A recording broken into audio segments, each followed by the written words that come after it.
Hello students, कैसे हो? तो बच्चों, होपफुली आपने सिनॉप्सिस चैप्टर का कर लिया होगा, दैट इज़ रोटेशनल डायनेमिक्स का। और सिनॉप्सिस अच्छे से और थियरी अच्छे से कंप्लीट करने के बाद फॉर्मूला अगर आपने अच्छे से समझ लिए हो तो उसके बाद हम लोग यहाँ पे आगे बढ़ेंगे और यहाँ पे अब हम लोग एमसीक्यू सॉल्व करते हैं। तो यहाँ पे आप देख सकते हो कि आपका पहला क्वेश्चन आपको यहाँ पे सामने दिख रहा है।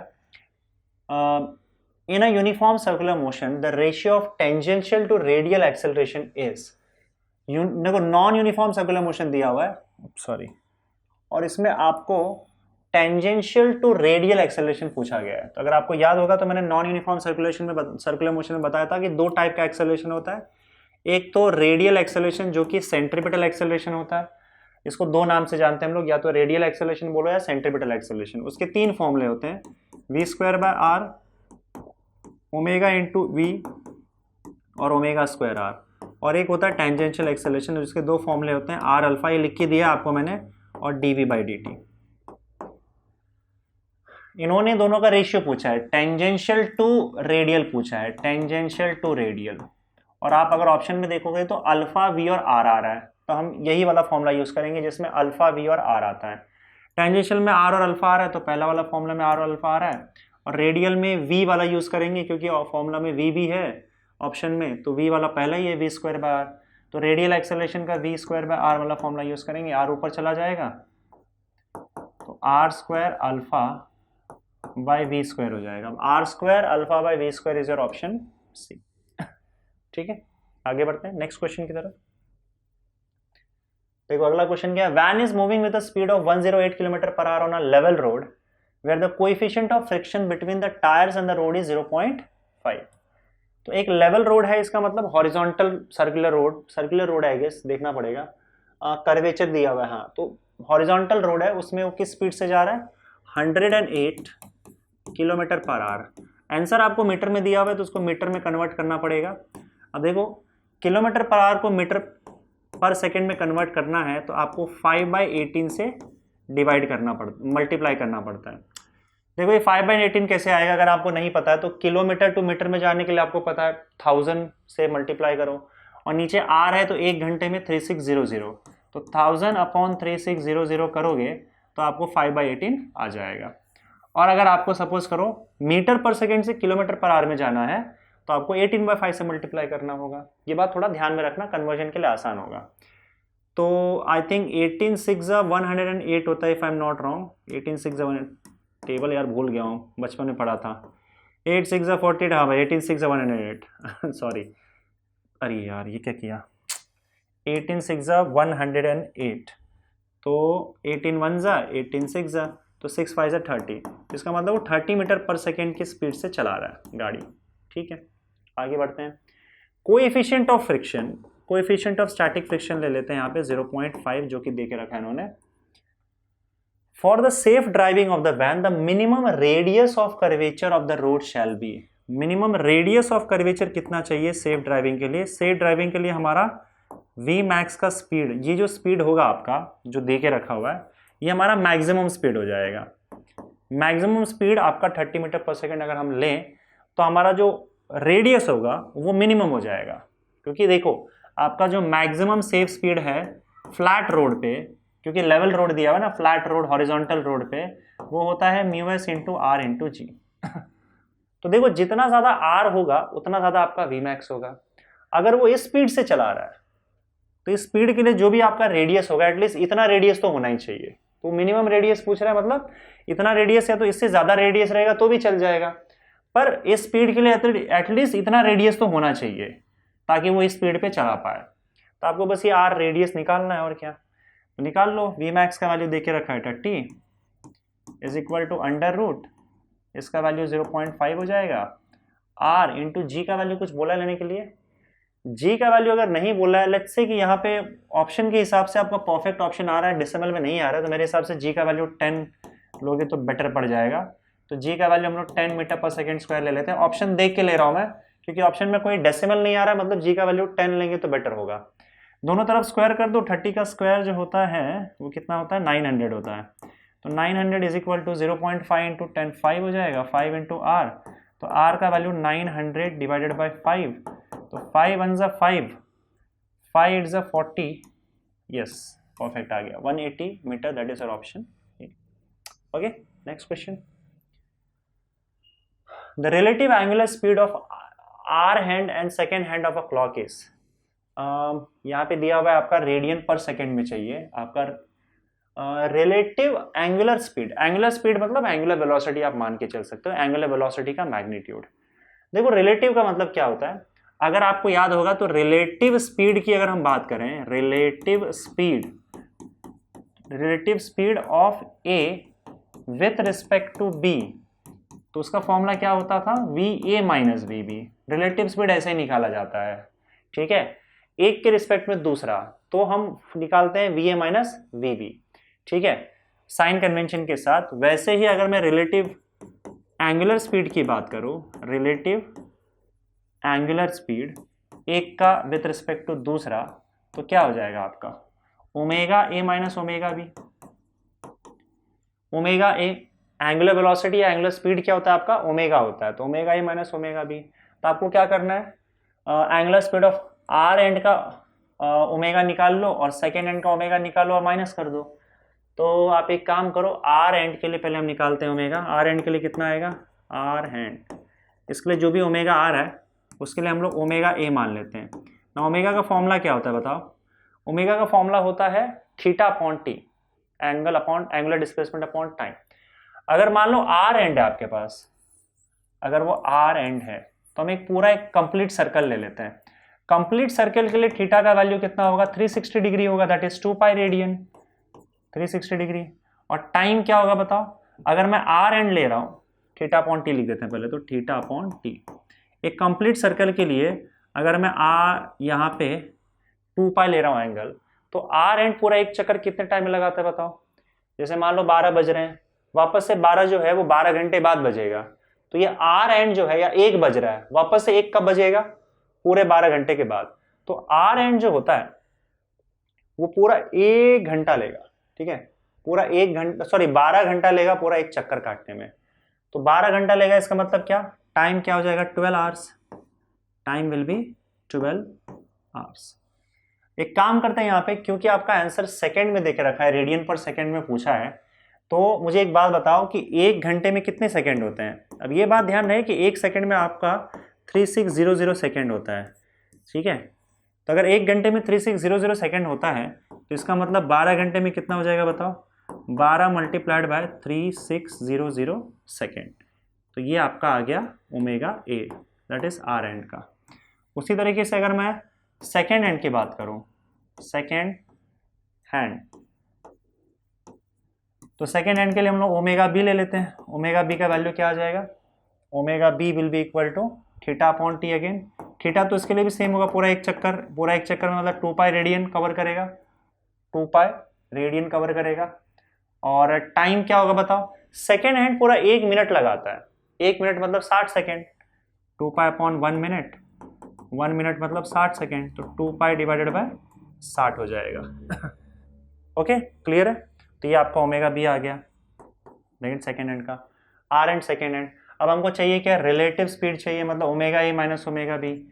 तो omega A minus omega B कर लो। ओमेगा ए का वैल्यू क्या है, 2 pi upon 12 into 3600, 2 pi upon 12 into 3600 minus omega B का वैल्यू क्या है, 2 पाई अपॉन 60, 2 पाई अपॉन 60। अब इसको सॉल्व कर लेते हैं। तो यहाँ पे आपको कुछ करना नहीं है, यहाँ पे देखो 60 इंटू 63600 होता है, तो आप यहाँ पे क्या करो, 2 पाई अपॉन 12 इंटू 3600 तो रहने ही दो, माइनस यहाँ पे 12 इंटू 60 कर दो ऊपर भी, और 12 इंटू 60 ऊपर, 12 इंटू 60, देखो बस माइनस कर रहा हूँ मैं, 12 इंटू 60 ऊपर करूँगा, 12 इंटू 60 नीचे करूँगा, तो यहाँ पे आपका नीचे भी 12 इंटू 3600 आ जाएगा। तो नीचे तो आपका 12 इंटू 3600 आएगा, नंबर अब बड़ा अजीब सा लग रहा है, चलो देख लेते हैं। तो ऊपर क्या आएगा बताओ। अब ऊपर देखो आप ध्यान से, तो चलो ठीक है, तो ऊपर एक काम करते हैं, यहाँ पे 2 पाई जो है वो कॉमन ले लेते हैं, 2 पाई कॉमन ले लिया, और नीचे 12 इंटू 3600 भी कॉमन ले लिया। तो अंदर बचेगा क्या बताओ, अंदर यहाँ पे तो 1 बचा, अब माइनस यहाँ पे 12 6 72 बचेगा, if I am not wrong, या अच्छा पाई के टर्म्स में दिया है ना, 12 6 72 बचेगा।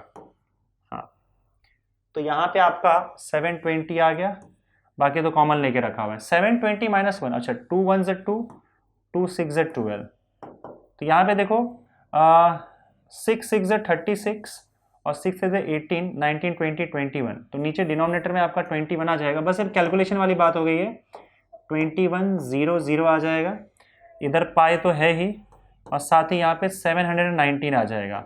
माइनस 719 आ रहा है क्योंकि मैंने omega A minus omega B कर दिया। अब अगर omega B minus omega A करोगे तो ये प्लस में आ जाएगा, तो उससे फर्क नहीं पड़ता, बस इसका हमको वैल्यू चाहिए, मैग्नीट्यूड चाहिए। तो आप देख सकते हो। अच्छा यहाँ पे कुछ और आ रहा है यार, 12 इंटू 3600 कितना होगा बताओ, देख लो, चेक कर लो। 6 6 36, नहीं गलत किया मैंने, कैलकुलेशन गलत कर लिया। 6 6 36 और 3 बचा, 6 3 से 18 19 20 21, 21600 आएगा, यही दिया ना 21600 या। तो आपका ऑप्शन बी आ रहा है 719 pi upon 21600, that is option B. तो ये omega A minus omega B. तो वैसे जो बड़ा नंबर है उसमें से आपको छोटा नंबर माइनस करना है, तो मैंने बड़ा नंबर जो है वो बाद में ले लिया था, इसलिए नेगेटिव में आ रहा है। तो आपको बड़ा में से छोटा माइनस करना है, आपको रिलेटिव एंगुलर वेलोसिटी या रिलेटिव एंगुलर स्पीड का मैग्नीट्यूड मिल जाएगा 719 पाई अपॉन 21600। ठीक है, आगे बढ़े अगले क्वेश्चन की तरफ बच्चों। Okay, a mass tied to a string is whirled in a horizontal circular path with a constant angular velocity and its angular momentum is L। ठीक है, कांस्टेंट एंगुलर वेलोसिटी बोला गया। कांस्टेंट एंगुलर वेलोसिटी अगर है, देखो constant speed या constant angular velocity होता है तो वो यूनिफॉर्म सर्कुलर मोशन कहलाता है। यूनिफॉर्म सर्कुलर मोशन में एंगुलर वेलोसिटी भी कांस्टेंट होता है और स्पीड भी कांस्टेंट होता है। चलिए, and its angular momentum is L, उसका एंगुलर मोमेंटम L है। If the string is now hard keeping angular velocity same then the angular momentum will be. तो पहले एक काम करते हैं, आपका मान लो ये स्ट्रिंग ऐसे हॉरिजॉन्टल सर्कल में घुमाया गया मान लेते इसका रेडियस R1 है, रेडियस R1 है और इसके इसमें एंगुलर मोमेंटम इसका L1 है, which is nothing but L देके रखा हुआ है। तो इसका मतलब रेडियस पहले आपका R1 था और एंगुलर मोमेंटम L था। अब ये कह रहा है कि अगर स्ट्रिंग को आधा कर दिया, सेकेंड केस में क्या किया है, स्ट्रिंग को इन्होंने आधा कर दिया। एक काम करते हैं, स्ट्रिंग आधा कर देते हैं, स्ट्रिंग R2। तो R2 इज, देखो स्ट्रिंग का जो लेंथ होगा वो ही आपका रेडियस होगा, ये स्ट्रिंग का लेंथ है वही रेडियस है, तो स्ट्रिंग को आधा किया मतलब रेडियस भी आधा हो जाएगा। तो R2 इज R1/2। इस केस में आपका एंगुलर मोमेंटम सेम रहता है L2 which is also equal to L। तो आपका angular momentum constant, if the string is not hard keeping angular, नहीं सॉरी, एंगुलर वेलोसिटी सेम रखा गया है। ये L2 मुझे लगता है ढूंढना होगा, then the angular momentum will be. हाँ, सेकंड केस में एंगुलर मोमेंटम क्या है, अगर दोनों केस में एंगुलर वेलोसिटी सेम है तो दोनों केस में एंगुलर वेलोसिटी को सेम रखा है। अब L का फॉर्मूला पहले बता दो क्या होता है, L is equal to I omega होता है। तो यहाँ पे आपका ओमेगा का वैल्यू क्या हो जाएगा बताओ, L is equal to I omega होता है, तो ओमेगा इज इक्वल टू क्या हो जाएगा, I/L होगा। एक सेकेंड यार, L is equal to I omega होता है, तो ओमेगा इज इक्वल टू क्या हो जाएगा, L अपॉन आई हो जाएगा। अब देखो, अगर सपोज कर एक स्ट्रिंग है और वो इस एक्सिस के बाद हॉरिजॉन्टल सर्कल में घूम रहा है, तो अपने पास एक ही पार्टिकल है। अगर एक ही पार्टिकल है तो उसका मोमेंट ऑफ इनर्शिया, देखो अगर सिंगल पार्टिकल होता है वो किसी एक्सिस के अबाउट घूम रहा होता है तो उसका मोमेंट ऑफ इनर्शिया होता है mr², सिंपली mr²। तो यहाँ पे अगर आप देखोगे तो ओमेगा का वैल्यू क्या हो जाएगा बताओ, L अपॉन mr², यही होगा ना। इसकी बोला है कि दोनों केस में ओमेगा सेम है, तो दोनों केस में ओमेगा सेम है, इसका मतलब omega will be equal to L1 upon m into R. Mass भी सेम ही होगा क्योंकि सेम ऑब्जेक्ट जो है वो घूम रहा है, तो m1r1² हो जाएगा, और सेकेंड केस में L2 upon m into r2² हो जाएगा। तो m और m हो जाएगा कैंसल, हमको L2 चाहिए, तो L2 is equal to R2 upon R1 का स्क्वायर इंटू L1। देखो R2 यहाँ चला जाएगा तो R2 और अपॉन R1 का स्क्वायर हो जाएगा और इंटू L1 बचेगा यहाँ पे। तो L2 का वैल्यू क्या हो जाएगा बताओ, देखो R2 इज R1/2, देख रहे हो ना, R2 is R1/2 upon R1 का स्क्वायर इंटू L1। तो r1 गया, 1/2 का स्क्वायर 1/4 हो जाएगा L1, और L1 क्या था आपका, L था, तो L2 का वैल्यू L/4 हो जाएगा। L1 आपका L था ना, L/4, दैट इज ऑप्शन आ जाएगा इस तरीके से। चलिए आगे बढ़ते हैं अगले क्वेश्चन की तरफ। अ डिस्क, डिस्क मतलब भरा हुआ है। A disc has mass m and radius r. How much tangential force should be applied to the rim of the disc? rim मतलब एंड पे, so as to rotate with angular velocity omega. तो मान लो ये आपका disc है, radius r है। जब भी हम टॉर्क अप्लाई करेंगे, यहाँ पे टॉर्क हम कैलकुलेट करेंगे, तो टॉर्क हमेशा सेंटर से कैलकुलेट किया जाता है अगर कोई सर्कुलर ऑब्जेक्ट रहा तो। ये डिस्क है मतलब पूरा भरा हुआ होगा आपका। अब वो क्या पूछ रहा है, how much tangential force should B. Tangential force मतलब यहाँ पे मान लो इस एंड पे, रिम इसी को बोलते हैं, सर्कल का जो सर्कमफरेंस होता है, या व्हील का किसी का जो लास्ट सर्कमफरेंस होता है उसको हम रिम बोलते हैं। उस रिम पे अगर तुम सपोज करो टेंजेंशियल फोर्स F लगाते हो, तो पूछा ये गया है कि हम कितना फोर्स लगाएं, कि how much tangential force should be applied to the rim of the disc so as to rotate with angular velocity omega in time t, ताकि t टाइम में वो एंगुलर वेलोसिटी ओमेगा से घूमना शुरू कर दे। इसका मतलब फोर्स लगाया जा रहा है तो पहले रुका हुआ होगा, वो पहले रुका हुआ होगा, तो इनिशियल एंगुलर वेलोसिटी 0 होगा और फाइनल एंगुलर वेलोसिटी हम ओमेगा लेके चल रहे हैं। टोटल टाइम इन्होंने t दे के रखा हुआ है, हमको चाहिए फोर्स। अब देखो, अगर आप फोर्स लगाते हो और बॉडी घूमता है, इसका मतलब आप टॉर्क अप्लाई कर रहे हो इसके ऊपर, तो आपको टॉर्क तो पता ही है। यहाँ से टॉर्क कैसे निकलेगा बताओ। टॉर्क देखो, टॉर्क का फॉर्मूला हमने देखा था RF sine theta, RF sine theta. तो यहाँ पे देखो R जो है वो क्या होगा, R यहाँ पे मतलब जिस पॉइंट से आप टॉर्क निकाल रहे हो वहां से यहां तक का जो ये वेक्टर आप ड्रॉ करते हो, पोजीशन वेक्टर, ये R, तो ये तो कैपिटल R हो जाएगा, और F तो आप अप्लाई कर ही रहे हो। और साइन थीटा मतलब R और F के बीच का एंगल, तो R और F के बीच का एंगल तो साइन 90 डिग्री हो जाएगा। फिर थीटा का वैल्यू 90 डिग्री है, साइन 90 डिग्री होता है आपका 1। तो इसको आप शॉर्ट में भी याद कर सकते हो कि अगर मान लो कोई रिंग हो, कोई डिस्क हो, या फिर यहाँ पे सिलेंडर टाइप कुछ सर्कुलर हो, तो अगर आप इसके रिम पे फोर्स लगाते हो तो आपका टॉर्क R इंटू एफ आ जाता है अपने आप, radius multiplied by force. Torque का फॉर्मूला RF साइन थीटा है, इससे आपका ये आ गया। अब देखो हमको चाहिए क्या, यहाँ पे हमें F चाहिए, तो F इज इक्वल टू क्या आ जाएगा बताओ, टॉर्क अपॉन R आ जाएगा। अब यहाँ पे अगर तुम देखोगे तो हमें ओमेगा R और T के टर्म्स में वैल्यू देके रखा हुआ है। टॉर्क का फॉर्मूला आप यहाँ पे लगा सकते हो I अल्फा बाय R। अब देखो यहाँ पे अल्फा भी नहीं दिया हुआ है, तो हमें अल्फा का वैल्यू चाहिए, हमें I का वैल्यू चाहिए। I का वैल्यू आपको मिल जाएगा क्योंकि ये इस सेंट्रल एक्सिस के अबाउट घूमेगा। तो ये मान लो आपका डिस्क है, ये इस एक्सिस के अबाउट घूम रहा है, हम उसको ऊपर से देख रहे हैं ना, तो ऐसा दिख रहा है, वो ऐसे घूम रहा है। तो इस एक्सिस के अबाउट हमें इसका मोमेंट ऑफ इनर्शिया पता है, डिस्क है तो 1/2 mr² हो जाएगा। इसका मोमेंट ऑफ इनर्शिया तो हमें पता है 1/2 mr² अल्फा अपॉन R आ जाएगा। I का वैल्यू 1/2 mr², तो R और R कैंसिल हो जाएगा। फाइनली आपका जो फोर्स का वैल्यू यहाँ पे आ रहा है हमें, वो आ रहा है mr alpha by 2, mr alpha by 2। लेकिन हमारे पास अल्फा नहीं, अल्फा हमें नहीं दिया हुआ है, हम ओमेगा के टर्म्स में देके रखा हुआ है। तो एक काम करते हैं, इसको इक्वेशन 1 लिख देते हैं। अब हम अल्फा ढूंढते हैं। अल्फा कैसे ढूंढोगे बताओ। देखो अल्फा का फॉर्मूला है, या आप काइनेमेटिकल इक्वेशन यूज कर सकते हो। पहला kinematical equation omega is equal to omega naught t plus alpha t. यहां से आप देखो तो इनिशियल एंगुलर वेलोसिटी 0 है, तो omega is equal to 0 plus alpha t. तो यहाँ से आपको अल्फा मिल जाएगा, टी नीचे आ जाएगा, omega alpha is equal to omega by t. इसको आप इक्वेशन 1 में पुट कर दो, पुट इन इक्वेशन 1, तो आपको फोर्स का वैल्यू मिल जाएगा m r omega by 2t। बोलो कहीं है, दिख रहा है यहाँ पे m r omega by 2t, that is option T. Let me just check, या m r omega by 2t। आगे बढ़ते हैं बच्चों अगले क्वेश्चन की तरफ। A body is rotating about its own axis. Its rotational kinetic energy is x and its angular momentum is y. Okay. Hence its moment of inertia about the axis is. Moment of inertia चाहिए।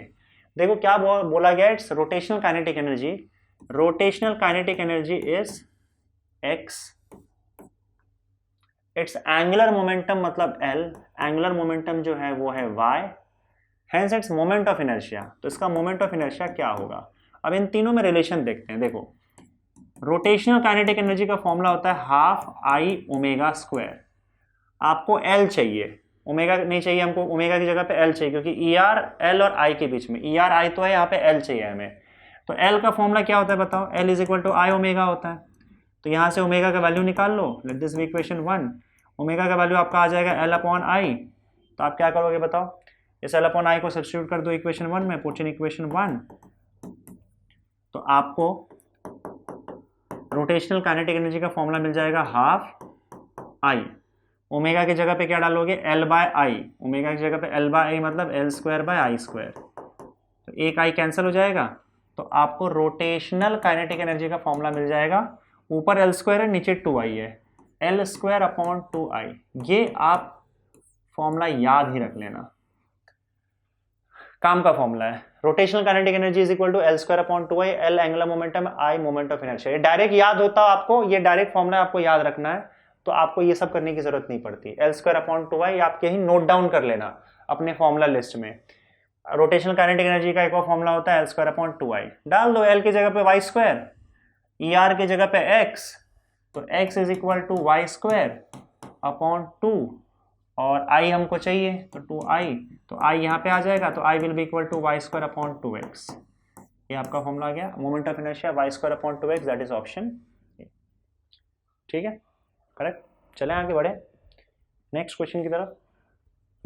Sorry, a particle moves along a circular path of radius r। Particle moves along a circular path of radius r with uniform speed v। Uniform speed v, speed uniform है, इसका मतलब ये uniform circular motion है। Okay, the angle described bye a particle in 1 second is. Angle described bye particle in 1 second, 1 second में कितना angle cover करता है। तो अगर मान लो यहाँ पे मैं एक रेडियस, ये रेडियस r लिख देता हूँ। अब मान लो यहाँ से लेकर यहाँ तक जाता है 1 सेकेंड में एंगल, तो ये लेट्स से कि थीटा एंगल वो 1 सेकेंड में कवर करता है। अब देखो ओमेगा का फॉर्मूला क्या है बताओ, omega is equal to theta upon T होता है। अगर मैं टी का वैल्यू 1 सेकेंड रख दूँ तो इसका मतलब क्या हो जाएगा बताओ, theta omega will be equal to omega, अरे क्या हो गया, omega will be equal to theta, मतलब theta will be equal to omega हो जाएगा। 1 सेकेंड के लिए angle theta will be equal to omega. अब आपको पता है कि सर्कुलर मोशन में एक फॉर्मूला होता है v is equal to R omega, ये मैंने बताया था, आपको याद रखना है। तो ओमेगा का वैल्यू क्या हो जाएगा, v बाय आर हो जाएगा। बस ओमेगा का वैल्यू क्या होता है, v बाय आर, तो थीटा का वैल्यू v बाय आर हो जाएगा फॉर 1 सेकेंड। 1 सेकेंड के लिए थीटा का value v by R, that is option D. समझ गए, चलिए आगे बढ़ते हैं अगले क्वेश्चन की तरफ। A weightless string can support a tension up to 30 Newton.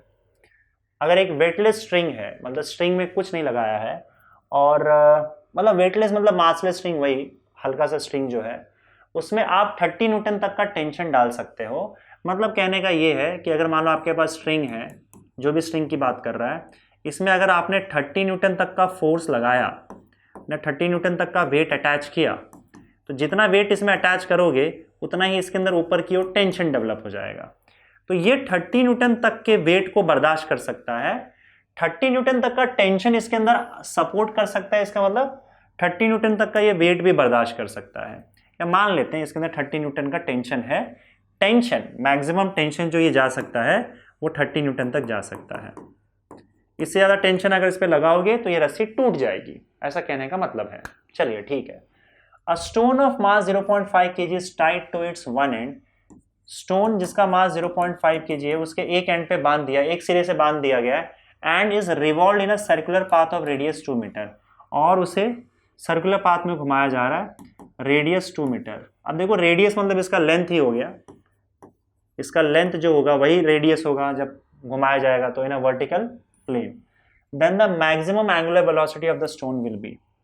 कितना मैक्सिमम एंगुलर वेलोसिटी इसके अंदर रह सकता है ये पूछा गया है। तो इसका मतलब देखो यहाँ पे कि सर्कल को अगर ऐसे वर्टिकल सर्कल में घुमाया जाए तो जो इसका लेंथ होगा वही उसका रेडियस हो जाएगा। तो आर तुमको देके रखा हुआ है। अब देखो मैंने बताया था आपको वर्टिकल सर्कुलर मोशन में सबसे ज्यादा टेंशन जो होता है वो यहाँ पे होता है, कहाँ पे, बॉटम में होता है, समझे। तो उसके कहने का मतलब ये है कि जैसे जैसे आप स्पीड बढ़ाते जाओगे तो टेंशन भी बढ़ता जाएगा, क्योंकि टेंशन का वैल्यू स्पीड पे डिपेंड करता है। तो जैसे जैसे आप स्पीड बढ़ाते जाओगे टेंशन भी बढ़ता चला जाएगा, राइट। तो हमको बस यहीं पे देखना है, क्योंकि यहीं पे मैक्सिमम टेंशन होता है, टूटने का खतरा यहीं पे है। तो हमें इसको वहां तक लेके जाना है, उतना ही स्पीड तक देना है ताकि इसका ये रस्सी टूट ना जाए। तो जब मैक्सिमम टेंशन तक ये पहुंच जाएगा तो आपका स्पीड भी मैक्सिमम हो जाएगा। उसके बाद अगर आपने ज्यादा स्पीड दिया तो टेंशन उससे भी ज्यादा हो जाएगा और ये टूट जाएगा। तो हमको इसको मैक्सिमम एंगुलर स्पीड तक तब तक घुमाना है जब तक इसके अंदर टेंशन ना मैक्सिमम हो जाए। तो मान लो इस पोजीशन पे हम मान के चलते हैं कि इसके अंदर टेंशन मैक्सिमम हो गया। अब टेंशन लगता है ऊपर की ओर, टी मैक्सिमम। मान लेते हैं आपका मैक्सिमम टेंशन आ चुका है, टेंशन ऊपर की ओर लगता है और वेट mg नीचे की ओर लगता है। और हमने देखा था इस केस में, क्योंकि ये सर्कुलर मोशन परफॉर्म कर रहा है तो इस पर जो सेंट्रीपिटल फोर्स एक्ट होगा वो क्या होगा, सेंट्रीपिटल फोर्स सेंटर की ओर एक्ट होगा। अब सेंटर की ओर कौन सा फोर्स लग रहा है, टी मैक्स लग रहा है, मैक्सिमम टेंशन, लेकिन उसमें से mg माइनस हो जा रहा है ना नीचे की ओर। तो जो बचा हुआ फोर्स है, जैसे टी मैक्स ऊपर लग रहा है उसमें से mg कम हो जा रहा है, तो ये जो बचा हुआ फोर्स सेंटर की ओर है टी मैक्स माइनस mg, यही किसका काम करेगा, सेंट्रीपिटल फोर्स का काम करेगा। तो हम सेंट्रीपिटल फोर्स का फॉर्मूला mv²/r लिख सकते हैं, लेकिन हमें पूछा क्या गया है, एंगुलर वेलोसिटी पूछा गया है। तो हम mv²/r लिखने के बजाय m⍵²r लिख देंगे।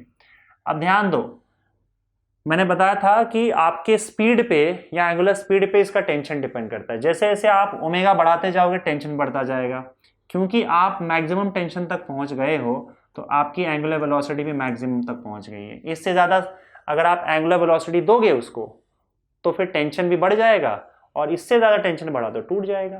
तो जब टेंशन ज़्यादा तो समझ लो आपका स्पीड या फिर एंगुलर स्पीड भी मैक्सिमम लेवल तक पहुंच चुका है। बस यही आपको कैलकुलेट करना है, कर लो ना। टी मैक्स का वैल्यू 30 दिया हुआ है, माइनस एम का वैल्यू आपका 0.5 दिया हुआ है, जी का वैल्यू 10 बोला है लेने के लिए तो 10 ले लो, is equal to 0.5 omega max का स्क्वायर इंटू आर। आर का वैल्यू आपका 2 दे के रखा हुआ है। तो भाई तो बड़ा आसान है, सिंपल सा कैलकुलेशन है, बस समझना था क्वेश्चन को। तो ये हो जाएगा 5 is equal to 0.5 into 2 into 1 हो जाएगा। तो वी मैक्स का स्क्वायर, तो सॉरी वी मैक्स बोल रहा हूँ, ओमेगा मैक्स का स्क्वायर कितना हो जाएगा, 30 - 5 25। तो इसका मतलब स्क्वायर रूट ले लोगे तो omega max will be equal to 5 radian per second. That is your answer, 5 radian per second, option B आ गया। ओके क्लियर है, आगे बढ़े अगले क्वेश्चन की तरफ। तो नेक्स्ट क्वेश्चन जो आपके सामने दिख रहा है आपको, the moment of inertia of a ring about an axis perpendicular to its plane and passing through its centre is 4 kg/m²। Ring है, इसके सेंट्रल एक्सिस के अबाउट बोला गया, axis passing through its plane, sorry passing through its centre और plane के perpendicular, ठीक है। इस एक्सिस के अलोंग इसका मोमेंट ऑफ इनर्शिया दे के रखा हुआ है and that is 4 kg/m², 4 kg/m², इतना देके रखा हुआ है, ठीक है। और its moment of inertia about the tangent in the plane, मतलब इस एक्सिस टेंजेंट, इस पर टेंजेंट ड्रॉ करो, नहीं इन द प्लेन बोला, सॉरी ये थोड़ा सा घपला किया हुआ है, टेंजेंट इन द प्लेन, ये तो tangent perpendicular to the plane हो गया, क्योंकि ये आपका रिंग का प्लेन है। अब इसी प्लेन में अगर आप ऐसे टेंजेंट ड्रॉ करते हो तो ये रिंग के प्लेन के परपेंडिकुलर टेंजेंट हो गया। अब वो क्या कह रहा है कि इसको थोड़ा सा आप ध्यान से देखना पड़ेगा। इसको आप क्या करो, ऊपर से देखो, जैसे कि अगर सपोज करो कोई सर्कुलर ऑब्जेक्ट मेरे पास हो तो ज़्यादा बेटर हो जाएगा। अगर आप यहाँ से इमेजिन करो ताले से, तो मैं आपको बता देता हूँ कि देखो ये ताला है ना आपका, तो ये इस एक्सिस के अबाउट घूम रहा है, ये आपका मान लो रिंग है, रिंग ही है ना, रिंग है मान के चलते हैं। तो इस एक्सिस के अबाउट पूछा गया है, इस एक्सिस के अबाउट हमें मोमेंट ऑफ इनर्शिया दिया गया 4 kg/m²। अब यहाँ पे टेंजेंट पास करूंगा तो ये तो इसके प्लेन के परपेंडिकुलर हो गया, तो आपको क्या करना है, इसको ऐसे देखना है, इस एक्सिस के अबाउट दिया गया है, तो मैं इस रिंग को सीधा कर देता हूँ ताकि आपको थोड़ा सा आसानी हो। और इस एक्सिस के अबाउट जो इसके थ्रू ऐसे पास हो रहा है, इस एक्सिस के अबाउट मोमेंट ऑफ इनर्शिया दिया गया है आई, इसके अबाउट मोमेंट ऑफ इनर्शिया दिया गया है and that is nothing but 4 kg/m²। ये ऐसे घूम रहा है 4 kg/m², ये आपका रिंग है। पूछा क्या गया है, पूछा ये गया है कि moment of inertia about the tangential plane, मतलब tangential about the tangent in the plane.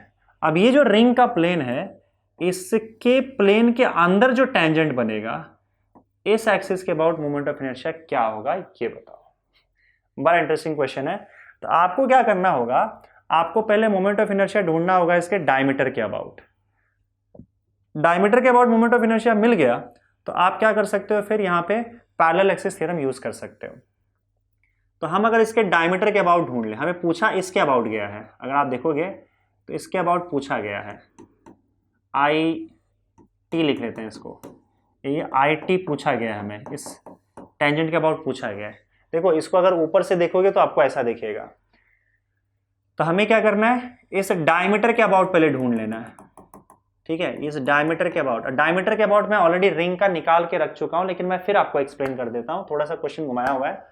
तो देखो इसके इस एक्सिस के अबाउट हमको निकालना है। तो आप एक काम करो, इसको ऊपर से देखो, ऊपर से देखोगे तो ऐसा दिखेगा, ये आपका डायमीटर है। तो पहले अबाउट डायमीटर हम ढूंढ लेते हैं, ये जो मोमेंट ऑफ इनर्शिया आईडी है अबाउट डायमीटर, वो ढूंढ लेते हैं, फिर इसके ऊपर आते हैं।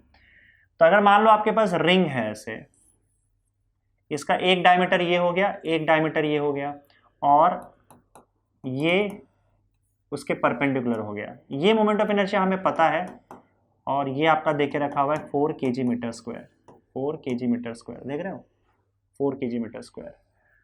तो इसको अगर मैं इस तरीके से बनाऊं कि भाई ये सर्कल है, ये एक डायमीटर हो गया, ये एक डायमीटर हो गया, और एक भाई इसके अंदर से ऐसे घुस रहा है, घूम रहा है।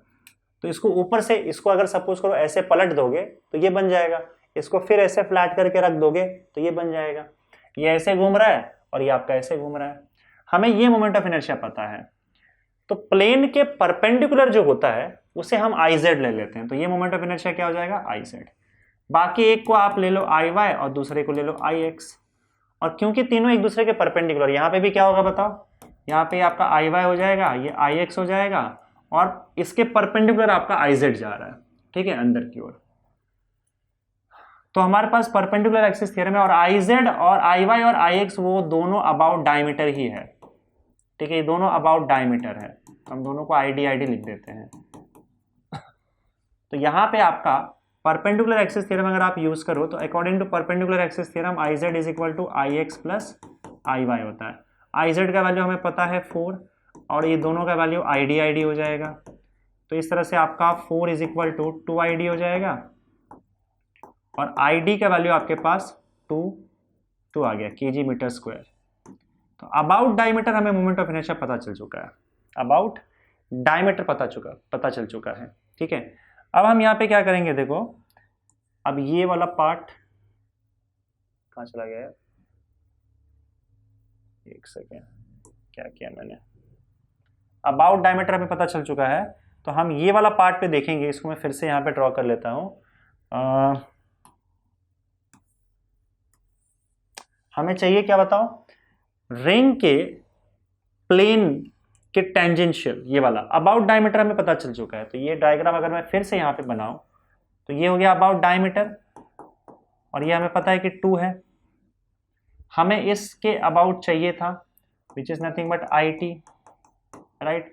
दोनों प्लेन्स पैरेलल है, और इसे हम सेंटर ऑफ मास, देखो ये सेंटर ऑफ मास से पास हो रहा है ना, तो ये क्योंकि सेंटर ऑफ मास से पास हो रहा है ये एक्सेस, तो इसको आईडी के बजाय मैं यहाँ पे फिर आईसी लिख दे रहा हूँ, नाम चेंज कर रहे हैं हम लोग बस, और कुछ नहीं। तो आईडी के बजाय मैंने आईसी लिख दिया, ठीक है, और हमें आईटी चाहिए। इन दोनों के बीच का डिस्टेंस जो एच है, वो एच का वैल्यू हमारे पास आर है, क्योंकि ये रेडियस ही हो गया ना, तो ये आर है। तो according to parallel axis theorem, अगर मैं यहाँ पे पैरेलल एक्सिस थ्योरम यूज करूँ तो उसके अकॉर्डिंग आपका आई टी जो होता है, आपका मोमेंट ऑफ इनर्शिया किसी एक्सिस के अबाउट, पैरेलल एक्सिस के about, it is equal to I C plus M H square. ये पैरेलल एक्सिस थ्योरम है। तो आई सी का वैल्यू कितना है, 2 है।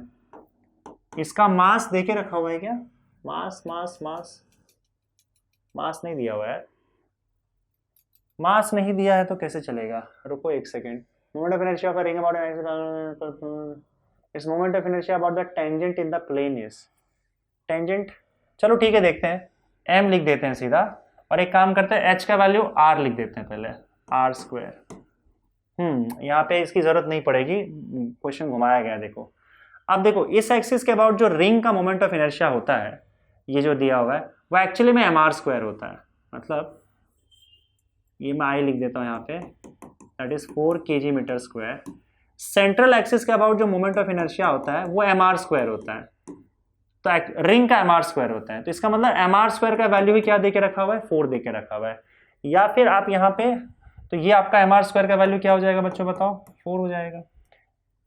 आई सेंट्रल एक्सिस के बाद जो मोमेंट ऑफ इनर्शिया होता है उसका वैल्यू mr² होता है, दैट इज 4 दे के रखा हुआ है, तो mr² का वैल्यू हमारे पास 4 आ जाएगा। So finally it will be kg/m² इस एक्सिस के अबाउट, ठीक है।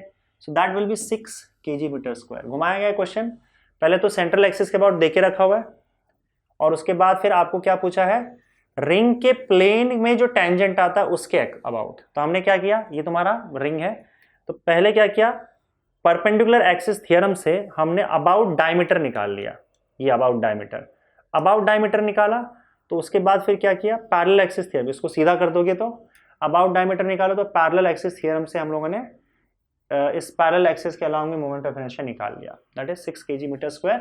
और mr² का वैल्यू कैसे निकाला, तो ये जो सेंट्रल एक्सिस के about moment of inertia 4 kg/m² दिया हुआ है, तो सेंट्रल एक्सिस के अबाउट अगर रिंग है और इसके एक्सिस के अबाउट मोमेंट ऑफ इनर्शिया निकालोगे तो mr² ही होता है, तो यही mr² यहाँ पे 4 आ गया आपका। mr² i, और i का वैल्यू दे के रखा हुआ है 4, 6 हो गया। आगे बढ़ते हैं अगले क्वेश्चन की तरफ। 2 circular loops p and q of radia r and nr।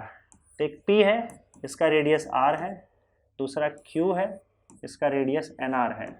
चलिए, respectively are made from a uniform wire.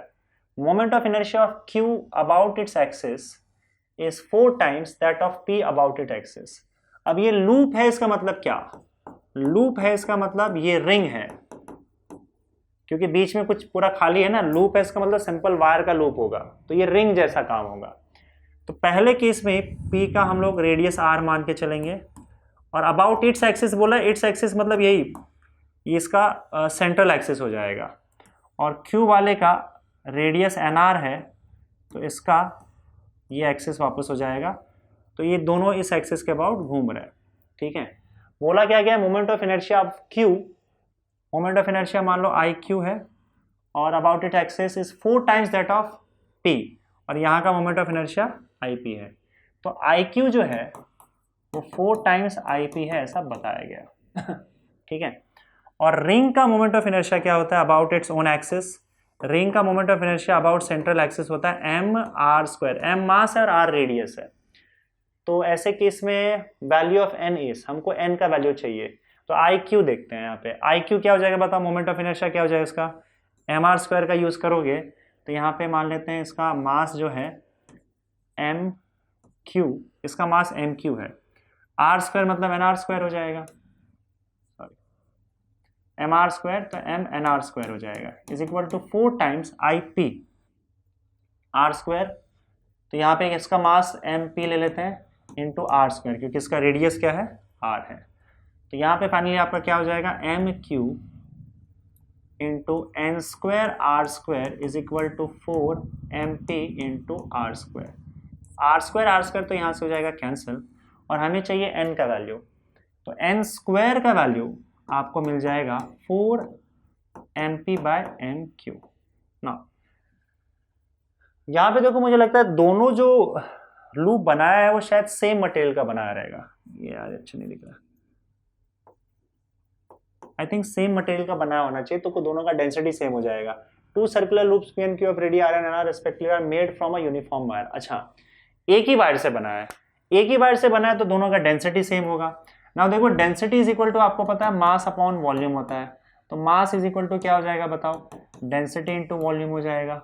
तो यहाँ पे हम क्या लिख सकते हैं, n² is equal to 4 into, दोनों का डेंसिटी सेम होगा, वॉल्यूम अलग अलग होगा, तो डेंसिटी इंटू वॉल्यूम p, ये थोड़ा सा गड़बड़ है यार, एक काम करते हैं, इसका डेंसिटी ना डिफाइन कर, लीनियर डेंसिटी डिफाइन कर देते हैं, वो ज़्यादा बेटर होगा, क्योंकि ये लाइन है ना, एक देखो, एक लाइन में लूप है, तो एक लाइन में पूरा मास डिस्ट्रीब्यूटेड है, तो हम एक काम कर सकते हैं, इसका लीनियर डेंसिटी डिफाइन कर सकते हैं। लीनियर डेंसिटी कैसे डिफाइन करते हैं, linear density lambda is equal to mass upon length, ठीक है। अब देखो, यहाँ पे इस केस में लैम्डा दोनों के लिए सेम होगा, लीनियर डेंसिटी क्योंकि सेम मटेरियल का है तो लैम्डा दोनों के लिए सेम होगा। तो पहले केस में मास अपॉन लेंथ याद रखना, मास अपॉन लेंथ, तो आपका मास इज इक्वल टू क्या हो जाएगा बताओ, सॉरी, तो यहां से बताओ मुझे मास का वैल्यू क्या हो जाएगा, mass will be equal to lambda multiplied by length. तो लीनियर डेंसिटी के टर्म्स में mass is equal to lambda multiplied by length होता है। तो यहाँ पे आप देख सकते हो कि पहले केस में lambda multiplied by length of P upon lambda multiplied by length of Q, that will be your N square. तो lambda lambda cancel, 4 into length of P मतलब पूरा का पूरा लेंथ, ये पूरा का पूरा सर्कल का लेंथ क्या होता है, 2 पाई आर होता है। तो हम इसे लिख सकते हैं 2 पाई आर, और क्यू का लेंथ क्या हो जाएगा बताओ, 2 पाई एन आर। तो यहां से 2 पाई गया, आर आर भी गया, एन यहाँ पे आ जाएगा, एन यहाँ पे हो जाएगा तो एन क्यूब आ जाएगा। तो N cube will be equal to I think 4 आ रहा है, यस 4 आ रहा है, N cube is equal to 4। तो एन का वैल्यू आपका क्या हो जाएगा, 4 का क्यूब रूट, 4 रेज टू 1/3। तो 4 का क्यूब रूट आप देखो 2 के टर्म्स में देखे रखा हुआ है, ठीक है चलेगा। तो आप क्या लिख सकते हो, 4 को क्या लिख सकते हो, 2 का square raise to 1/3, that will equal to 2/3, 2 raise to 2/3, that is your option B. पर थोड़ी सी मैथमेटिक्स इन्वॉल्व थी और कुछ नहीं इसमें, ठीक है क्लियर है। अगले क्वेश्चन की ओर बढ़ते हैं बच्चों। यहाँ पे देखो क्या दिया हुआ है, गिव नहीं दिया, गिवन होगा शायद यहाँ पे, given solid spheres each of mass m and radius r। हर एक सॉलिड स्फीयर का मास m है, थोड़ा शायद यहाँ पे छोटा बड़ा दिख रहा होगा, लेकिन सारे के सारे स्फीयर्स का मास और रेडियस सेम है, सारे आइडेंटिकल है, सबका मास m है, रेडियस r है, rotating about axis a dash मतलब यहाँ पे ये a डैश है, a डैश एक्सिस के अबाउट ये घूम रहा है। Hence the moment of inertia of the system about the axis of rotation a dash is, पूरे सिस्टम का मोमेंट ऑफ इनर्शिया इस एक्सिस के अबाउट क्या होगा। तो आपको बस क्या करना है, सारे के सारे स्फीयर का मोमेंट ऑफ इनर्शिया निकालना है और ऐड कर देना है। टोटल 1 2 3 4 5 स्फीयर है, 5 मोमेंट ऑफ इनर्शिया ऐड कर दो। अब देखोगे तो इस स्फीयर के सेंटर से जा रहा है, मतलब अबाउट डायमीटर, ये सेंटर है ना, तो ये डायमीटर हो गया। तो इस स्फीयर के अबाउट डायमीटर ये एक्सिस जा रहा है, और इस स्फीयर के अबाउट भी आपका अबाउट डायमीटर ही जा रहा है। तो मैं इसका मोमेंट ऑफ इनर्शिया अगर I1 लिखूं, I2 लिखूं और I3 लिखूं, तो एक बात तो क्लियर है, I1 और I2 और I3 तो सेम होंगे। तो बस आपको एक ही बार निकालना है, उसको 3 से मल्टीप्लाई कर देना है, ठीक है। बाकी यहाँ पे अगर सपोज करो इसका मैं I4 लिखता हूँ और इसका मैं I5 लिखता हूँ, तो इनका मोमेंट ऑफ इनर्शिया टेंजेंट से जा रहा है, जो स्फीयर है स्फीयर के टेंजेंट से जा रहा है। तो सबसे पहली चीज तो ये कि अगर मान लो कोई स्फीयर आपका देके रखा हुआ है m और r रेडियस का, और उसके सेंटर से अबाउट डायमीटर अगर सपोज करो मोमेंट ऑफ इनर्शिया होता है, अगर ये सॉलिड स्फीयर है तो सॉलिड स्फीयर के लिए मोमेंट ऑफ इनर्शिया होता है 2/5 mr²। तो इसका मतलब आपका I1 I2 और I3 इन सब का वैल्यू क्या हो जाएगा, I1 I2 और I3 इन तीनों का वैल्यू हो जाएगा 2/5 mr²। चलो इनका तो फिक्स हो गया। अगर अबाउट डायमीटर आपको चाहिए तो आपको अबाउट टेंजेंट अगर चाहिए तो आप क्या कर सकते हो, पैरेलल एक्सिस थ्योरम से ये भी निकाल सकते हो। जैसे अगर मान लो इसके अबाउट चाहिए मुझे अबाउट टेंजेंशियल, ये चाहिए मुझे, और इस सेंटर के अबाउट तो मुझे पता है। देखो ये सेंटर ऑफ मास से पास हो रहा है ये एक्सिस, ये वही एक्सिस है ये वाला, इसका मोमेंट ऑफ इनर्शिया 2/5 mr² हमें पता है। तो मैं इसे IC भी लिख सकता हूं क्योंकि ये सेंटर ऑफ मास से जा रहा है, तो मुझे इसका वैल्यू पता है 2/5 mr², और मुझे I चाहिए, और ये दोनों एक्सिस एक दूसरे के पैरेलल है, इनके बीच का डिस्टेंस h भी मुझे पता है जो कि रेडियस के बराबर है। तो मैं पैरेलल एक्सिस थ्योरम अगर यूज करूं, यहाँ पे पैरेलल एक्सिस थ्योरम अगर यूज किया जाए यहाँ पे, तो यहाँ पे I का वैल्यू क्या हो जाएगा बताओ, moment of inertia I will be equal to IC plus mh², ये होता है पैरेलल एक्सिस थ्योरम। तो IC का वैल्यू क्या होगा, IC का वैल्यू होगा आपका 2/5 mr² प्लस m, ये सब m सेम है, स्मॉल m है, एक्चुअली मैं कैपिटल M यूज कर रहा हूँ, पर ठीक है स्मॉल m ही मान के चलो, और h का वैल्यू क्या है, r के बराबर है तो r²। तो ये कितना हो जाएगा बताओ, 5 + 2 7/5 mr²। तो मतलब इस एक्सिस टेंजेंशियल एक्सिस के अबाउट आपका मोमेंट ऑफ इनर्शिया आता है 7/2 mr²। तो इसका मतलब ये है कि इन दोनों का मोमेंट ऑफ इनर्शिया I4 और RA5 अबाउट टेंजेंट ही है। तो ये क्या हो जाएगा आपका 7/5 mr², 7/5 mr²। ये I4 और I5 आ गया और यहाँ पे आपका I1 I2 I3 ये दोनों आ गया। बस सबको ऐड कर दो तो आपका टोटल मोमेंट ऑफ इनर्शिया क्या आ जाएगा, I1 + I2 + I3 + I4 + I5। इन तीनों को ऐड करोगे तो ये 3 टाइम्स हो जाएगा, 3 × 2 = 6/5 mr² हो जाएगा, 3 × 2/5 mr²। और इन दोनों को ऐड करोगे तो इसका 2 टाइम्स हो जाएगा, 2 times sorry plus 2 times 7/5 mr²। तो बताओ कितना हो जाएगा, 3 × 2 = 6, 7 × 2 = 14, मतलब 20/5 mr², that is equal to 4 mr²। that is your option D। let me just check, it has to be D, 4 mr²। क्या, चलिए आगे बढ़ते हैं अगले क्वेश्चन की तरफ।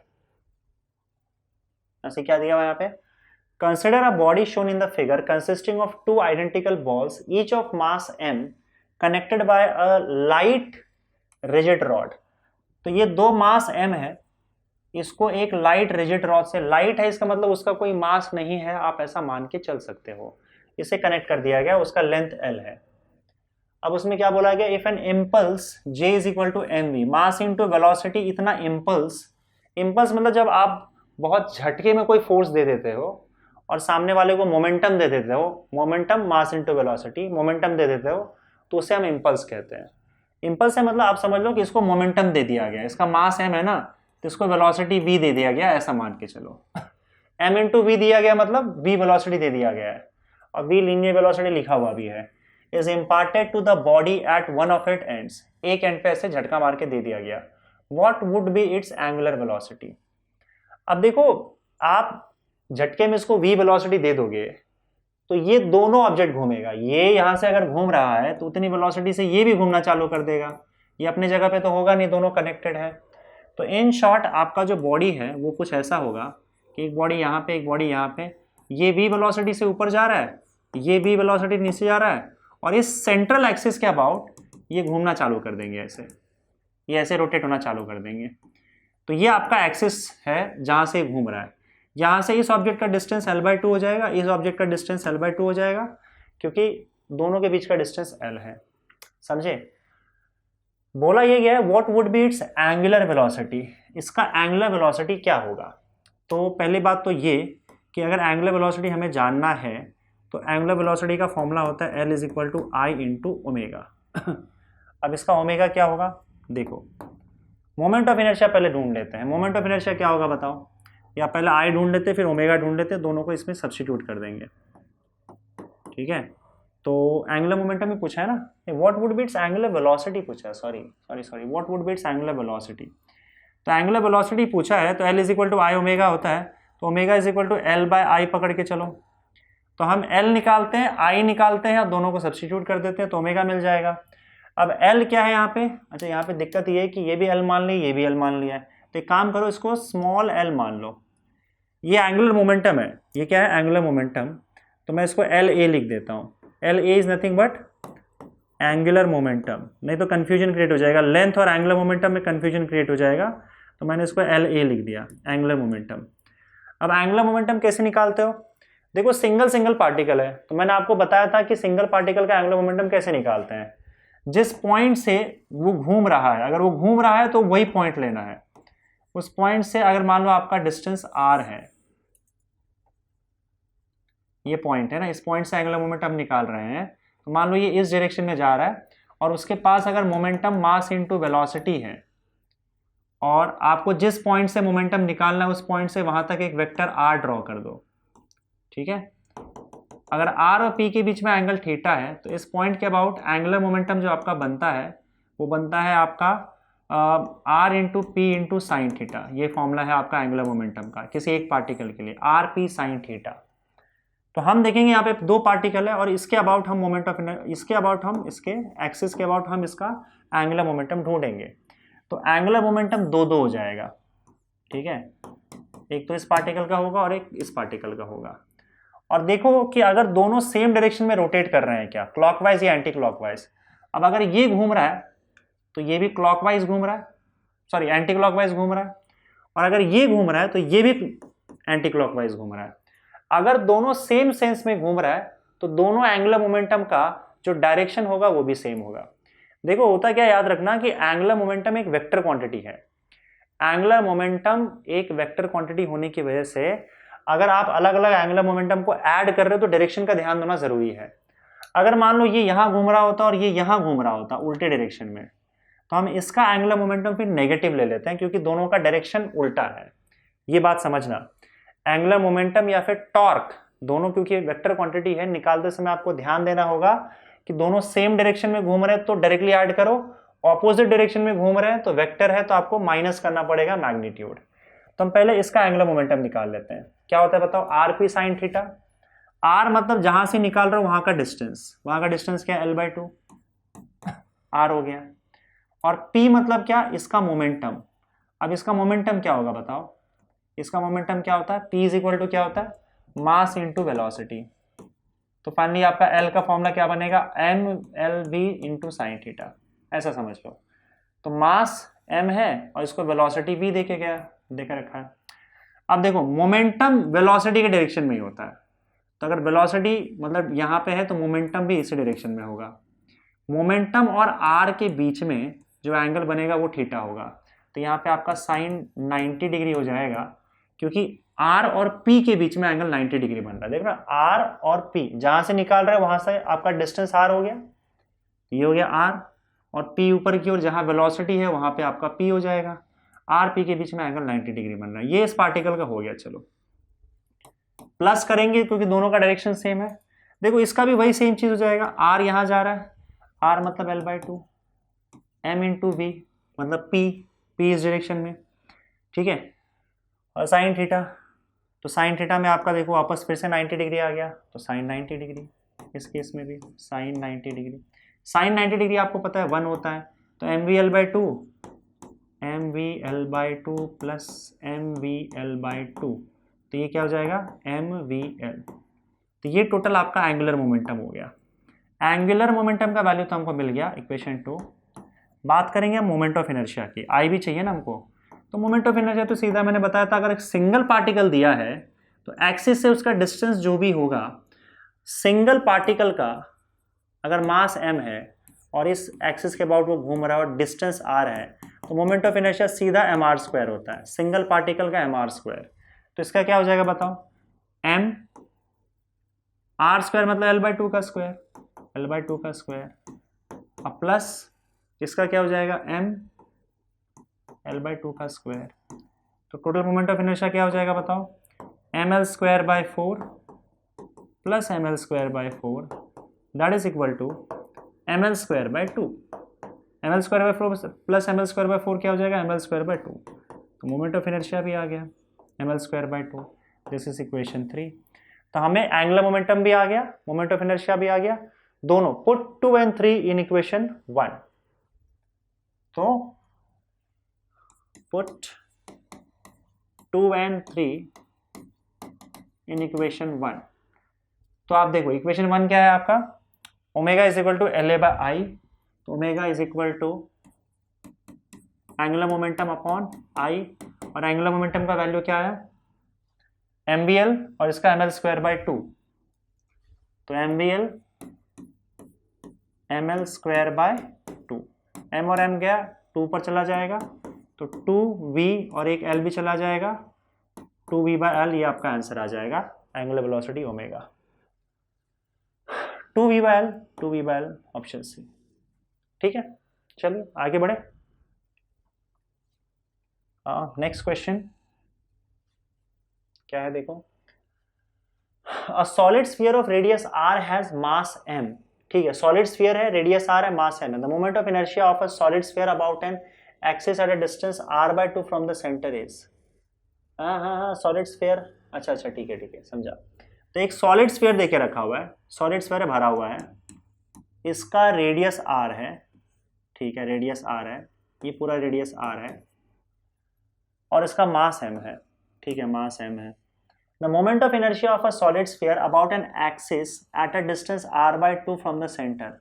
अब ये क्वेश्चन कंप्लीट नहीं है, नहीं कंप्लीट बोल सकते हो, कोई दिक्कत नहीं है, कंप्लीट तो नहीं है भाई, इनको एक्सिस क्लियरली मेंशन करके देना चाहिए था कि एक्सिस मेंशन नहीं किया हुआ है, क्योंकि एक्सिस टेढ़ा भी हो सकता है, इनको देना चाहिए था कि भाई एक्सिस ड्रॉ करके देना चाहिए था। खैर अगर नहीं दिया तो हम मान के चलेंगे कि आपका एक्सिस जो है इस पॉइंट पे बोल रहा है वो r/2 from the centre, centre से r/2 पॉइंट पे, यहाँ पे एक्सिस, अब ये एक्सिस ऐसे भी पास हो सकता है, ऐसे भी पास हो सकता है, कैसे भी हो सकता है, तो वो दिक्कत वाली बात हो गई।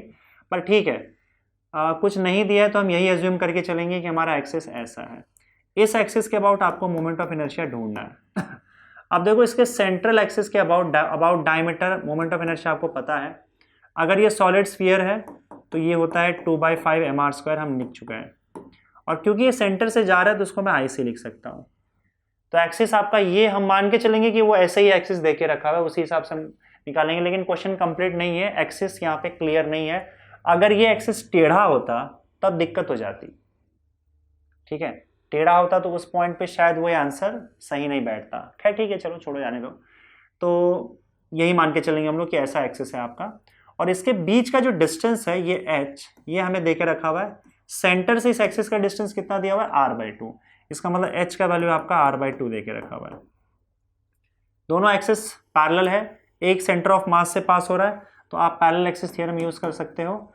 मोमेंट ऑफ इनर्शिया इस एक्सिस के about is equal to IC plus ms²। IC का वैल्यू कितना है 2/5 mr² प्लस h का वैल्यू r/2, मतलब r/2 का स्क्वायर कर दो, तो that is equal to 2/5 mr² plus mr²/4। तो ये कितना हो जाएगा बताओ, 4 2 ज़ा 8 mr² प्लस 5 mr² अपॉन 20, यही होगा ना, 8 5 13, 13/20, 13/20 mr² आ जाएगा आपका answer, 13/20 mr², that is option C. Simple. चलिए आगे बढ़ते हैं। चलो ये क्या दिया है भाई, ठीक है, a solid sphere of mass m and radius r is rotating about its diameter, solid sphere of radius r mass m about diameter, यही जो सेंटर से पास हो रहा है, इसका मोमेंट ऑफ इनर्शिया हम जानते हैं 2/5 mr² होता है। आगे बढ़ो भाई, आगे बताओ क्या है, सॉलिड स्फीयर दिया ना इसीलिए, a solid cylinder of same mass, तो अच्छा इसको एक काम करो IS लिख दो, ये स्फीयर है, अ सॉलिड सिलेंडर, इस बार आप solid cylinder of same mass and same radius, तो एक बार अब सॉलिड सिलेंडर है आपका, सेम मास और सेम रेडियस, तो m और r दोनों का सेम है, is also rotating about it's geometrical axis, तो ये जो उसका एक्सिस होता है वो ज्योमेट्रिकल एक्सिस होता है, with an angular speed twice than that of the sphere. चलो एंगुलर स्पीड की बात हम बाद में करेंगे, पहले इसका मोमेंट ऑफ इनर्शिया निकाल लेते हैं सिलेंडर का। तो सिलेंडर का मैं CY लिख दे रहा हूँ, आप समझ जाना, ICY। सिलेंडर का मोमेंट ऑफ इनर्शिया इसके एक्सिस, अगर ये सॉलिड सिलेंडर है, सॉलिड है ना, तो सॉलिड सिलेंडर और मैंने बताया था डिस्क का मोमेंट ऑफ इनर्शिया सेम होता है, और वो होता है 1/2 mr², ठीक है। इसका रोटेशन का जो एंगुलर स्पीड है वो ω/s ले लेते हैं, इसका रोटेशन का एंगुलर स्पीड ω/CY ले लेते हैं, और इन्होंने क्या बोल के रखा है कि a solid cylinder of same mass and radius is also rotating about it's geometrical axis with an angular speed twice that of sphere. इसका एंगुलर स्पीड इसके कंपैरिजन में डबल है, तो मतलब ω/CY जो है वो ω/s के डबल है, 2 टाइम्स ω/s, ठीक है। The ratio of their kinetic energies of rotation, दोनों के काइनेटिक एनर्जी का रोटेशन, मतलब K sphere to K cylinder, ये एक्चुअली में रेडियस ऑफ गायरेशन के लिए हम K यूज करते हैं, पर इन्होंने काइनेटिक एनर्जी का रेशियो पूछा है, तो अब क्योंकि सिर्फ रोटेट कर रहा है ये, तो रोटेशनल काइनेटिक एनर्जी ही होगा। तो रोटेशनल काइनेटिक एनर्जी K का फॉर्मूला क्या होता है, रोटेशनल काइनेटिक एनर्जी का फॉर्मूला होता है हाफ, K यहाँ पे इन्होंने यूज किया इसलिए मैं यूज कर रहा हूँ, नहीं तो मैं ER यूज करता हूँ, हाफ I ω² होता है। हाफ एम वी स्क्वायर, लेकिन रोटेशन के लिए हाफ आई ओमेगा स्क्वायर होता है। तो के स्फीयर टू के सिलेंडर, तो पहले के स्फीयर ले लेंगे, उसके बाद के सिलेंडर ले लेंगे। फॉर्मूला क्या बताओ, half I sphere omega sphere का square upon half I cylinder omega cylinder का स्क्वायर। वैल्यूज डाल दो, काम खत्म करो। आई एस का वैल्यू क्या है 2/5 mr स्क्वायर, तो 2/5 mr स्क्वायर, दोनों का मास और रेडियस सेम है तो वही यूज करेंगे। ओमेगा एस का वैल्यू ऐसे रहने दो का square upon I C Y का वैल्यू 1/2 mr स्क्वायर होता है, तो 1/2 mr स्क्वायर, और यहाँ पे आपका ओमेगा एस का वैल्यू नहीं ओमेगा सी वाई आ जाएगा ना, ये क्या किया मैंने, सॉरी यहाँ पे ओमेगा सी वाई आएगा, sorry I am extremely sorry, omega C Y कर दो। अब देखो ओमेगा सी वाई के जगह पे, चलो पहले ओमेगा सी वाई लिख ही लो यार, ओमेगा सी वाई का स्क्वायर, तो आप देखोगे ये पार्ट कैंसिल हो जाएगा और ये 2 ऊपर जाके 4 हो जाएगा, तो इसका मतलब के S P upon K C Y is equal to 4 times omega S का square upon 5 omega C Y का स्क्वायर, यही होगा।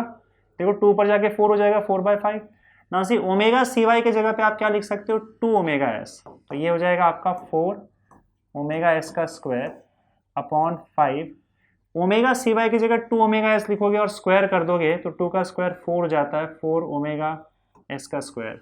ओमेगा सी वाई की जगह हमने क्या लिख दिया 2 ओमेगा एस लिख दिया, स्क्वायर करोगे तो 4 ओमेगा एस स्क्वायर हो जाएगा, ये दोनों चला जाएगा और इसका आंसर 1/5 आ जाएगा। 1:5 is your answer and that is option B, correct. आगे बढ़े, क्लियर। नेक्स्ट क्वेश्चन क्या है, देखो, ओहो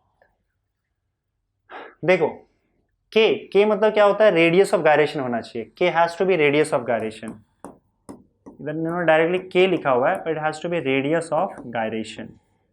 रेडियस ऑफ गायरेशन के का फॉर्मूला आप सब लोगों को पता है, √I/m, √I/m। बोलो क्या बोला है, के for a solid sphere rotating about its tangent, okay, k for a ring rotating about its tangent perpendicular to its plane, k for a uniform solid right circular cone rotating about its central axis, और k for a uniform disk rotating about its diameter। तो सबका k पूछा है भाई, तो एक एक करके निकाल लेते हैं। अब इसमें देखो पहला वाला पार्ट ये a b c d है, तो a का उन्होंने q बोला है, मतलब a का आंसर क्या होना चाहिए, q होना चाहिए। तो अगर a का आंसर r/2 आता है तो पहला ठीक है, और a का आंसर r, a का आंसर p, a का आंसर r, तो अगर इसमें से q और p अगर आ गया तो बात ही खत्म हो जाएगी। r आएगा तो कंफ्यूजन रहेगा, तो हम देख लेते हैं, पहले निकाल लेते हैं सॉलिड स्फीयर। अब देखो सॉलिड स्फीयर का मोमेंट ऑफ इनर्शिया क्या होता है, पहले हम a पे वर्क करते हैं। सॉलिड स्फीयर का मोमेंट ऑफ इनर्शिया क्या होता है 2/5 mr स्क्वायर, तो k का वैल्यू क्या हो जाएगा √I/m, अंडर रूट क्या हो जाएगा आपका 2/5 mr स्क्वायर अपॉन m, तो ये हो जाएगा √2/5 r, √2/5 r हो जाएगा, √2/5 r। बताओ √2/5 r आ रहा है क्या, √2/5 r तो है ही नहीं, इसमें तो गड़बड़ है भाई, √2/5 r नहीं है, तो इसका मतलब a का वैल्यू q है ही नहीं, तो a का वैल्यू क्या होगा k for a solid sphere rotating about its tangent, अच्छा सॉरी about its tangent है, सॉरी बच्चों, about its tangent है, हमने गलत कर लिया, about its tangent। तो tangent about its tangent कैसे निकालोगे, इसका moment of inertia 2/5 mr square होता है। about tangent अगर चले जाओगे it, तो पैरेलल एक्सिस थ्योरम से निकाल सकते हो, h का वैल्यू r आ जाएगा, ये ऑलरेडी हमने निकाल रखा है, अगर आप ध्यान से देखोगे यहाँ पे, तो कहाँ गया था, मैंने कहाँ निकाला था, ये देखो, नहीं यहाँ पे नहीं, ये भी नहीं, ये देखो about this axis tangent, about its tangent 7/5 mr square रहता है, यही सेम चीज आपको करना है पैरेलल एक्सिस थ्योरम, तो 7/5 mr स्क्वायर आ जाएगा। मैं फिर से निकाल लेता हूँ, चलो अगर चाहिए तो, एक ही बात कर रहा है। तो पैरेलल एक्सिस थ्योरम के हिसाब से IT इज इक्वल टू, ये IC हो जाएगा आपका IC प्लस MH स्क्वायर, तो 2/5 mr square plus mr square, तो ये हो जाएगा 7/5 mr स्क्वायर। अब आपको मोमेंट ऑफ इनर्शिया मैं यहाँ पे रेडियस ऑफ गायरेशन में आपको निकाल के दिखाता हूँ और उसके बाद फिर मैं उसका एक शॉर्ट तरीका बता दूंगा। अब देखो यहाँ पे अगर रेडियस ऑफ गायरेशन निकालना है तो वो होता है √I/m, ठीक है। और यहाँ पे क्योंकि हम टेंजेंशियल एक्सिस के अबाउट निकाल रहे हैं तो IT/m। तो √I/m का फॉर्मूला अगर यूज करोगे, I का वैल्यू क्या है 7/5 mr² अपॉन m गया, तो ये हो जाएगा √7/5 r। ये हो गया आपका रेडियस ऑफ गायरेशन। अब देखो बार बार ये पूरा फॉर्मूला यूज करके नहीं निकालेंगे, हमें पता है देखो रेडियस ऑफ गायरेशन mr² के साथ जो लगा रहेगा ना, mr² के साथ जो लगा रहेगा उसका रूट आ जाएगा और उसके बाद r आ जाएगा। रेडियस ऑफ गायरेशन ऐसे बड़े आसानी से निकाल सकते हो। mr² के साथ जो लगा रहेगा उसका रूट आ जाएगा और उसके बाद r से मल्टीप्लाई कर दो तो आपको रेडियस ऑफ गायरेशन मिल जाएगा। तो अब देखो a जो है, a वो किसकी तरफ जा रहा है, √7/5 r कहाँ आ रहा है आपका √7/5 r जो है वो r में आ रहा है, तो a goes to r, a goes to r। पहला ऑप्शन हमारा a r की तरफ जाना चाहिए। a goes to r option b में भी है, a goes to r option d में भी है, ये दोनों तो खत्म हो गए। अब हम दूसरे की तरफ चलते हैं। देखो अब दिखना ही नहीं है, खाली b को देखना है और d को देखना है। तो b में b जो है वो q जा रहा है और इसमें b p जा रहा है, तो बस b का अगर q वैल्यू आया तो हम सेकेंड और b का अगर p वैल्यू आया तो फोर्थ ऑप्शन हो जाएगा। तो बस b का q चेक करना है, b का क्या आंसर आएगा वो चेक करना है, बाकी कुछ चेक ही नहीं करना है। समझ में आ रहा है कि नहीं आ रहा है? आपको आंसर यही मिल गया। चाहिए तो मैं बाकी का भी कर दूंगा ताकि आपका कॉन्सेप्ट क्लियर हो सके, लेकिन आपको क्वेश्चन में चेक करने की जरूरत नहीं, दो ही चेक करने की बात है। दूसरा क्या है, K for a ring rotating about its tangent perpendicular to its plane. Tangent perpendicular to its plane, B पे चलते हैं। Ring tangent perpendicular to its plane, ये रहा, मतलब टेंजेंट जो है ये रिंग के परपेंडिकुलर, प्लेन के परपेंडिकुलर ऐसे जाएगा। ये रिंग है, इसके टेंजेंट जाना चाहिए, लेकिन टेंजेंट इस प्लेन के परपेंडिकुलर होना चाहिए, मतलब इस टेंजेंट की बात कर रहा है वो, ठीक है। और इस हमको इसका IC पता है, यहाँ पे सेंटर के अबाउट जो मोमेंट ऑफ इनर्शिया होता है प्लेन का, जिसको हम IC लिख सकते हैं, वो होता है mr², दैट इज mr²। बस इसके बीच का डिस्टेंस h भी हमें पता ही है, h इज इक्वल टू क्या है, r है। तो निकाल लो मोमेंट ऑफ इनर्शिया। तो मोमेंट ऑफ इनर्शिया इसके अबाउट क्या हो जाएगा आपका, I is equal to IC plus mh²। फिर से पैरेलल एक्सिस थ्योरम, इससे आपको क्या मिल जाएगा, mr² प्लस mr², h का वैल्यू r, 2mr²। अब इसका अगर आप रेडियस ऑफ गायरेशन निकालोगे तो मैंने क्या कहा था, mr² के साथ जो लगा हुआ है उसका रूट आ जाएगा और फिर सीधा r आ जाएगा। वैसे आप इस फॉर्मूला से जा सकते हो √I/m निकालोगे तो भी यही हो जाएगा। तो बताओ √2r कहाँ आ रहा है, √2r आपका कहाँ पे आ रहा है, √2r आ रहा है आपका p में। इसका मतलब आपका b का p है, और b का p किस में आ रहा है बताओ, b का p लास्ट में आ रहा है, मतलब आपका ऑप्शन d हो जाएगा। समझ गए, राइट। अच्छा, c और d चाहिए तो आप चेक कर लो कि उसका मोमेंट ऑफ इनर्शिया कैसे निकालोगे। ओके, तो यहाँ पे c का क्या है, the K for a uniform solid right, देखो सॉलिड राइट सर्कुलर कोन है। मैंने आपको लास्ट में लिस्ट देके रखा है हैंड रिटन नोट्स में, जिसमें सारे मोमेंट ऑफ इनर्शिया जो है उसका वैल्यू देके रखा हुआ है। तो राइट सर्कुलर कोन का मोमेंट ऑफ इनर्शिया आपको याद होना चाहिए। सी की बात कर लेते हैं यहाँ पे।